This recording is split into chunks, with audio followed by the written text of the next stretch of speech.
It's a very special discussion on the big picture with Dr. Anand Deshpande, founder, CMD and CEO at Persistent Systems. This, though, is a lot more about the big picture on technology as opposed to persistent systems. Anand, so good of you to join in. Thanks for coming down from Pune to talk about this. Sure, my pleasure. So, big disruption, you think, what this is causing, and what, to your mind, I mean, people hear about AI, blockchain, social analytics, robotics. Yeah, I want to, before that, no, because when someone says AI, I only have robots in my head. It's like a motion picture. What is AI all about? Deconstruct it for us, because this is all jargon. Sorry, Niraj, was that the point that you were getting to? Fine. Yeah, before that, correct. de-jargonize all of this for us. Right. See, what is happening is that traditionally, when you looked at artificial intelligence, the idea was that let's go figure out what the human being does and see if we can get a machine to replicate that. So there have been various techniques that people have used in the past to figure out how they would go about taking a human intelligence and making it into a machine. People thought maybe we should create rules, we should figure out how people think, and there was a lot of research going on. In the last 5 to 7 years, few things have changed. One change that happened was that technology has become very available. The second thing that people are doing a lot more today is that they're using data. So it is not important for the machine to figure out everything about how the human thinks. But if I have enough answers that say, okay, if I looked at, to give you an example. So let's say if you looked at cats and dogs and you wanted to identify the dogs from the cats, right? Now, one can go about saying that here are the rules about dogs and here are the rules about cats, and that's pretty hard to do. Dimensions, maybe color, fuzz, whatever else, right? How do you identify a dog from a cat, right? It's very hard to do. But what the new techniques, what they are doing is you just train the machine to see hundreds of cats and hundreds of dogs and say, okay, these are cats and these are dogs. And these neural network algorithms that are available now, what they are able to do is to say that if these are cats, then the next one, when you ask it, is this a cat? It can tell you that 90% probability that this is a cat, right? It's freaky because when you upload a picture on Facebook, Facebook knows who that friend is and asks you whether you want to tag this one. Correct. It's kind of freaky. So a lot of, yes, absolutely. So what has happened in the last few years is what has changed this thing. So three things I would say. One is that we are leveraging a lot of this artificial intelligence on the basis of past data. So you are giving it sample results and saying, okay, can you compare with what you already have? And that makes it very compelling and much more efficient. Second, the compute power, cloud, all these things have made it very possible. And the third thing, which is I think equally important, is that all the major players have released their products in the market to be available. So you have Google Tensor, which is freely available, and then there is Microsoft and IBM's Watson products. So it's become accessible.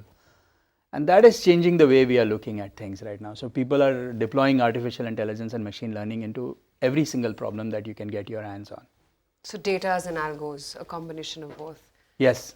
And so, okay, let's talk about these. What do you think impacts normal life and business the most? I mean, there are 4 or 5 key technology trends that are emerging. What is the topmost to your mind?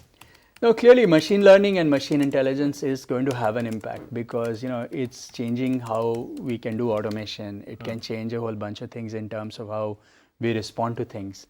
So definitely it is the key to getting this going in some sense.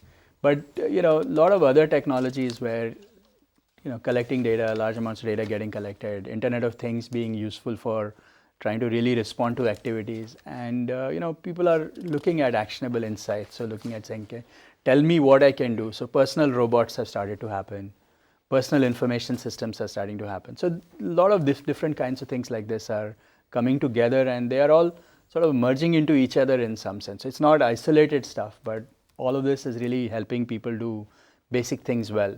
Okay. Now, before I go to Professor Kavi Arya, my co-anchor Nikunj, any? No, I'm just scanning through.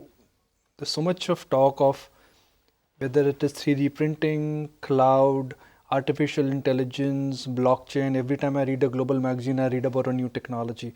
Technology is becoming more and more part of our daily life.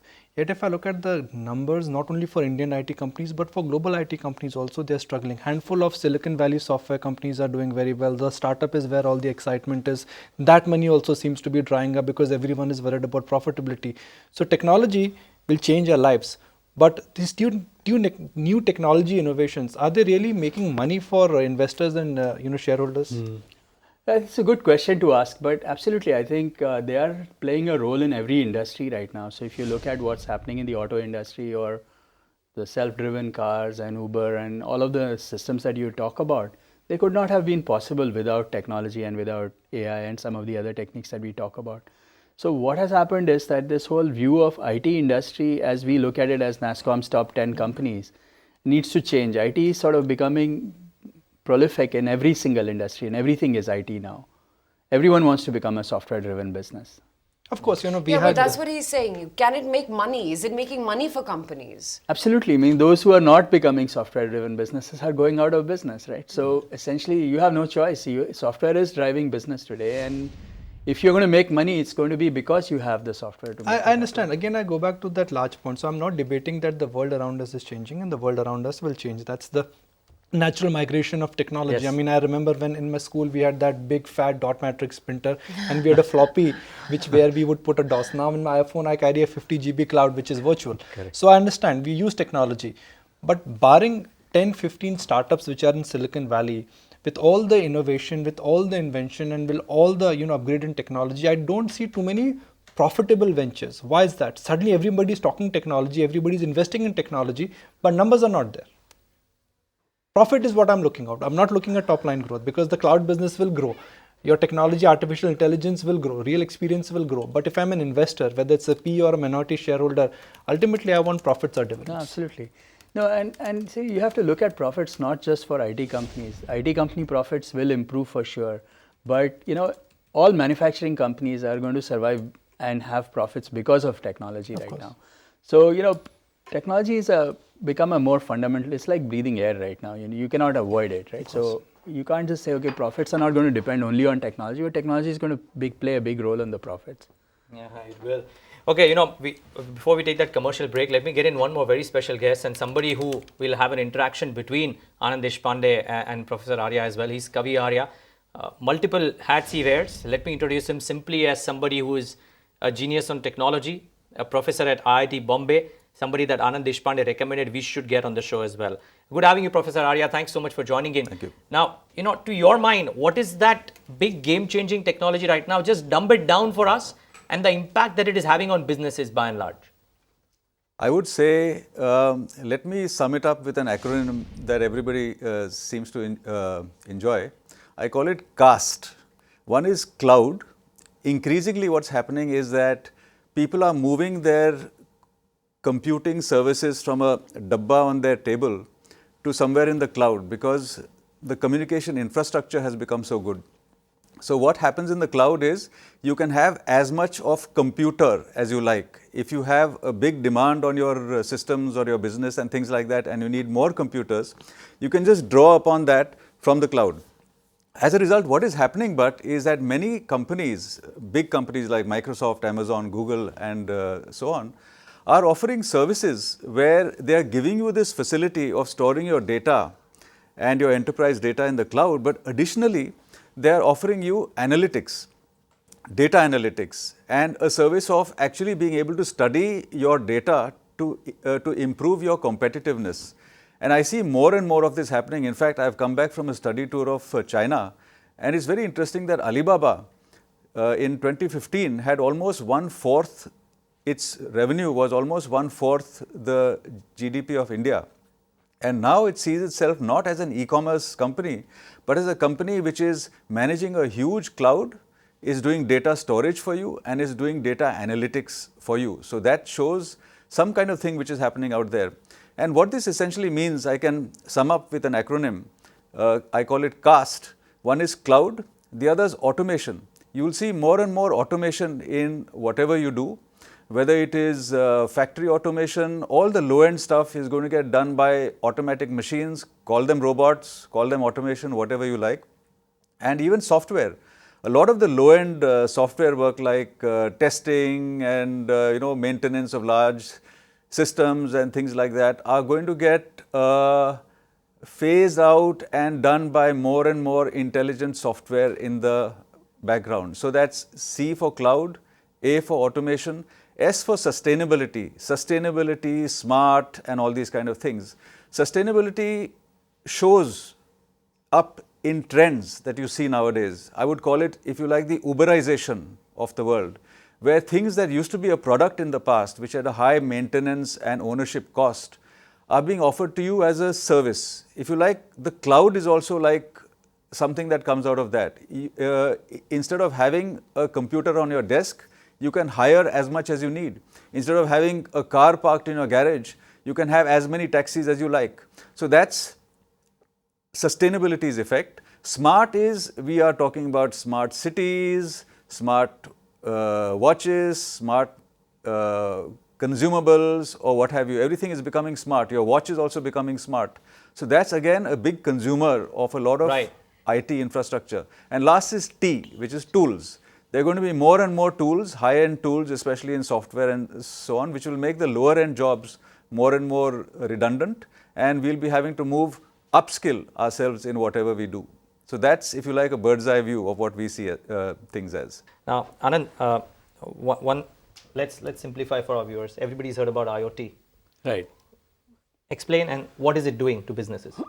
So yeah, see, what is happening right now is that because of the technology abilities to put software into all kinds of devices and sensors, today we can measure and activate sensors all across the world at the same time. So you really can make significant business model changes because of that. One of the best examples is, say, for example, Tesla, right? So Tesla has the ability to upgrade your car on the fly, and even after you bought the car, you can upgrade it and you can get better features on your car. Now, if you look at a washing machine that you buy once for the next 20 years, what would happen if you could upgrade your washing machine every so often because you have a better version of the clothes, right? And put But it all. correct. At least use smart drying depending on the water conditions, what kind of soap you are using, all those kinds of things, right? So we have been actually working on a lot of these areas, and we find that the ability to bring data and respond in real time and sort of change your business models to create this software-driven business that you're looking at is really what IoT is making happen. And this is real, actually. You will see impact of IoT in the next 3 years, and it is going to be very significant. And practically everything is going to have sensors and technology, data being collected in the cloud and response to it. So definitely something to be watching out for all across. The other one, of course, is blockchain, and we hear that it's revolutionary.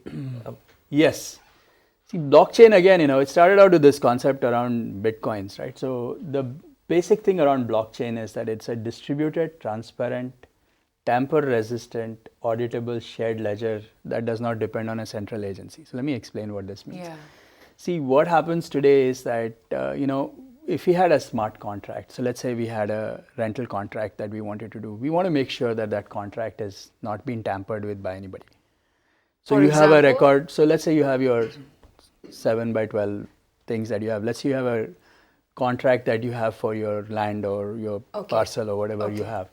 Now you want to make sure that that contract that is in some central repository in the government is not tampered by anybody. How do you know that?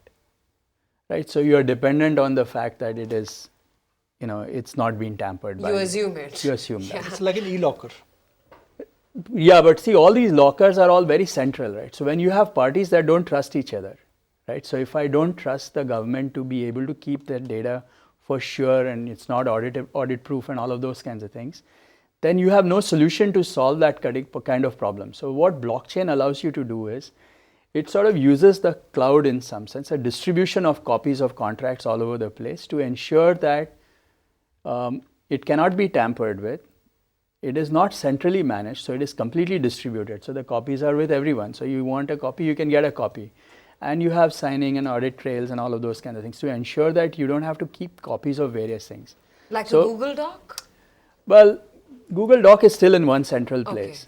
Google Doc is not replicated, and if you were to edit Google Doc and we had shared thing, we wouldn't know that it has not been changed. So with smart contracts, especially when agencies are not partnering with each other, this becomes very handy. So another example would be, take a bank, for example. So if we are transacting money, my bank will keep a ledger of all the activities. Your bank will keep its own ledger. So these ledgers are copied all over the place. what if we didn't have to keep those copies and it was all available in one place so that you can just go to the central repository and look for that access it data all. and look for whatever you are looking for. So this kind of a distributed architecture where you are able to copy these data sets and contracts all over the place so that you don't have to depend on one version of truth, but it's distributed in the network is really what blockchain allows you to do.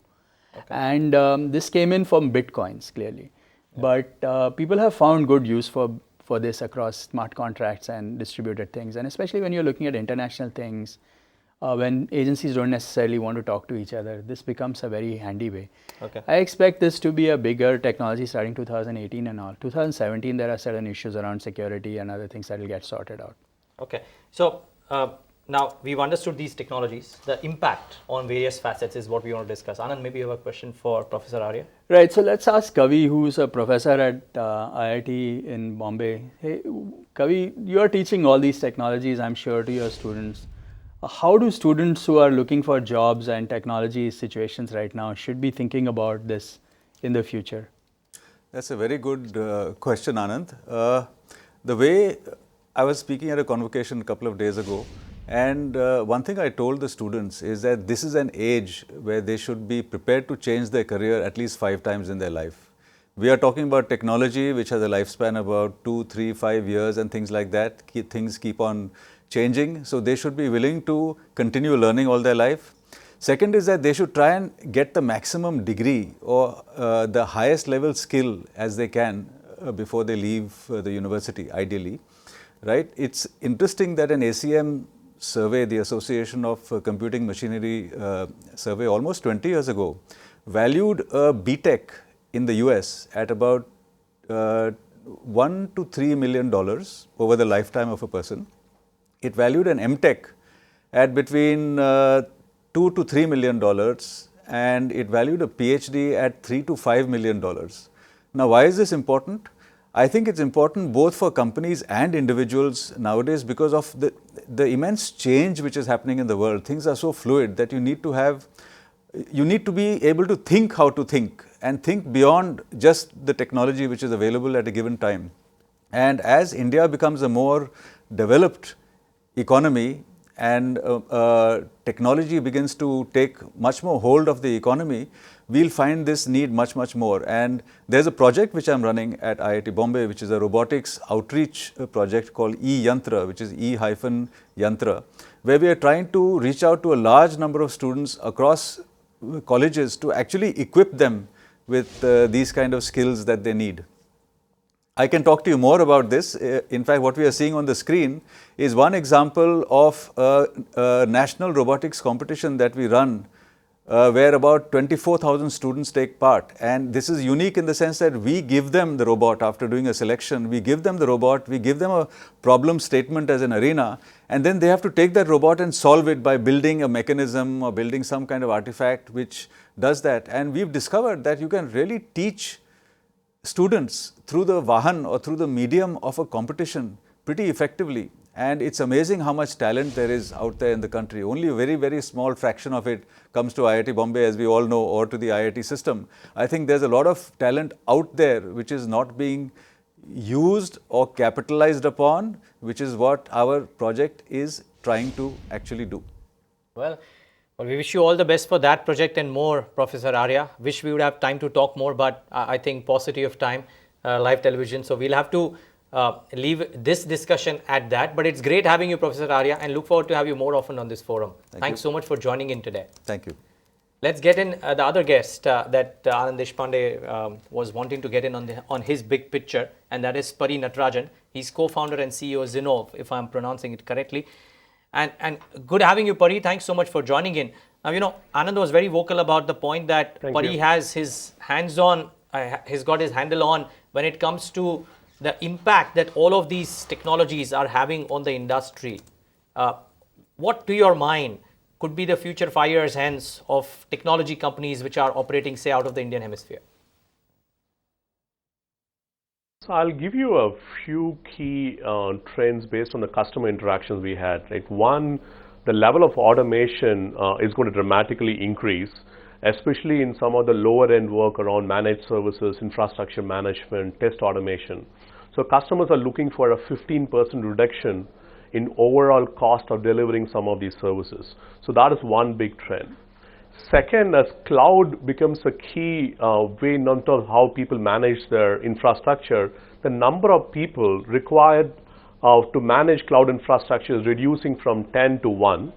But when there is a major issue which happens with the cloud infrastructure, the skill of the person to solve this issue is going to be much higher. So you need a lot higher skilled person, but we don't need a lot of people. So that's another big trend. Third, large global enterprises are now moving from using a lot of customized solutions to solutions which they can potentially configure, right? Moving into SaaS-based cloud solutions. So when you move to cloud solutions, you don't need a lot of system integration help, which is how a lot of the Indian large IT services companies have built a business in integrating and customizing Oracle, SAP, and so on, and that is going to dramatically reduce as companies move into SaaS-based solutions. So these are some of the key trends which is going to have a disruption on the traditional IT services business which our industry has built over the last 20 years.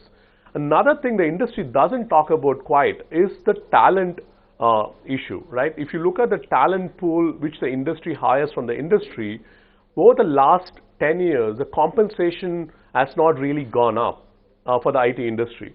So if you go to a university, and most of the large CEOs of large IT companies talk about how they don't need a lot of people to solve these issues going forward in IT. Now it creates a doubt in the student's mind, hey, is this the right industry for me to get in?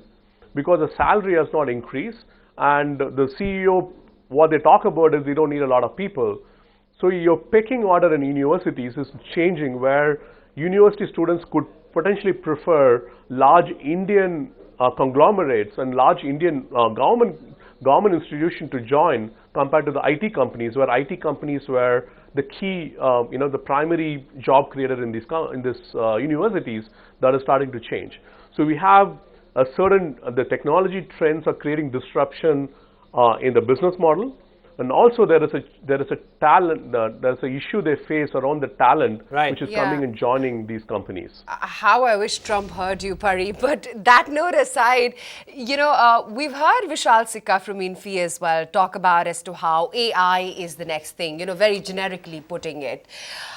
Considering you do analyze the trends across the Indian IT sector as well, which company do you think right now is abreast with AI, so to speak, and is ready or on the cusp of sort of benefiting from this new age tectonic shift that we're seeing in information technology as such? Standard disclaimer, you can't speak about persistent systems. Yes. Sure. The large IT companies, all of them have a very strong focus around cognitive and AI. But when we go and do more detailed analysis of what they have, most of what the AI currently they have is around automation. So how do I use cognitive and AI to improve the automation and reduce the number of rules I use? I use cognitive to do automation. We have not seen a lot of use cases where they're using AI to drive customer experience, where they're using AI as a backbone of IoT.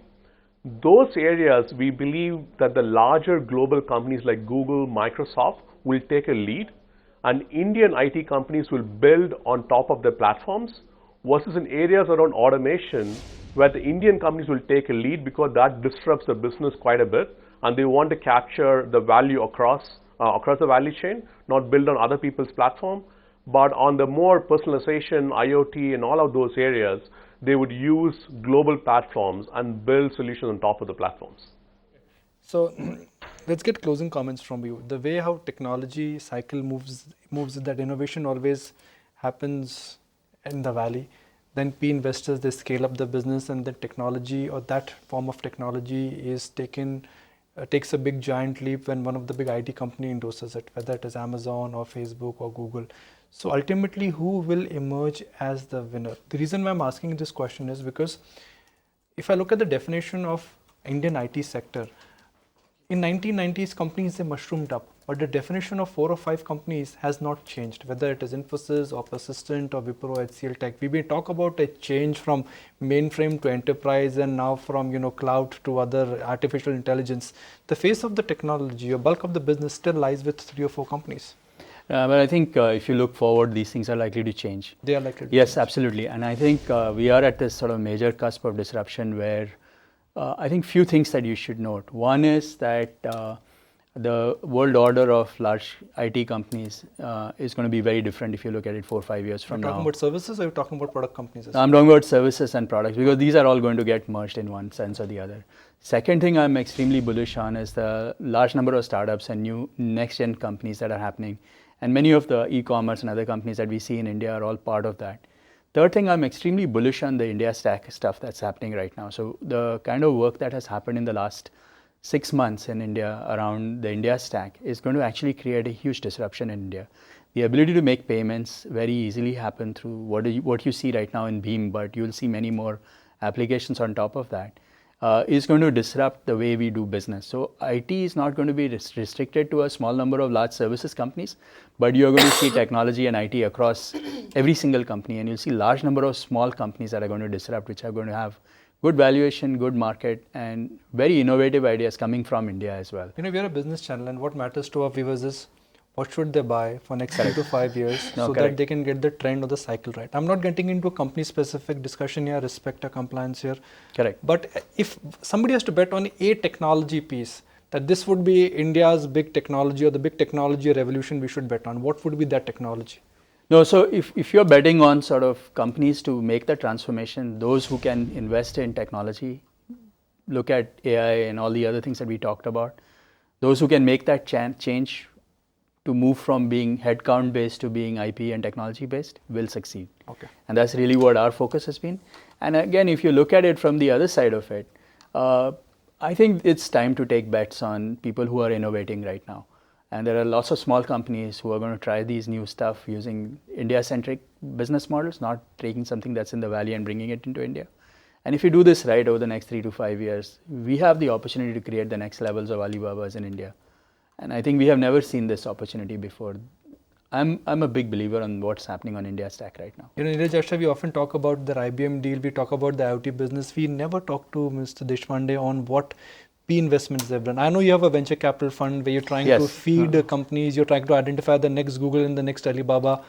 Yeah, they have a venture capital fund which is part of Persistent. Are they already It's part of the listed entity, they have right? not quite made that level yet, but yes, we are investing in new technologies. What is the value of that investment you've done? No, it's very small numbers.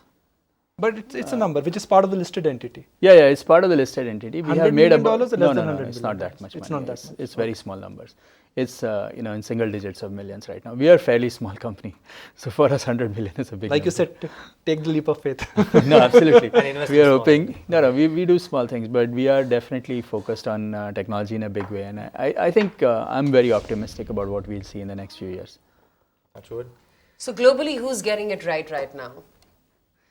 No, so see, in globally, I think there are half a dozen companies who are kind of dominating everything right now. If you look at what's happening in the market, whether it's Google, Amazon, Facebook, they are collecting everybody's data, personal data and everything else. And that's really scary, but also they're really thinking of their own world right now. So it's going to be interesting next few years, I think. Elon Musk right now. Anand. Yes, so He raised the same concerns as well. But okay. Great. Anand, really good having you today. Find us on Facebook at facebook.com/etnow and don't forget to click the like button. You can also follow us on Twitter at etnowlive. To stay updated with all our programming, hit the subscribe button on our YouTube channel by logging on to youtube.com/user/etnow.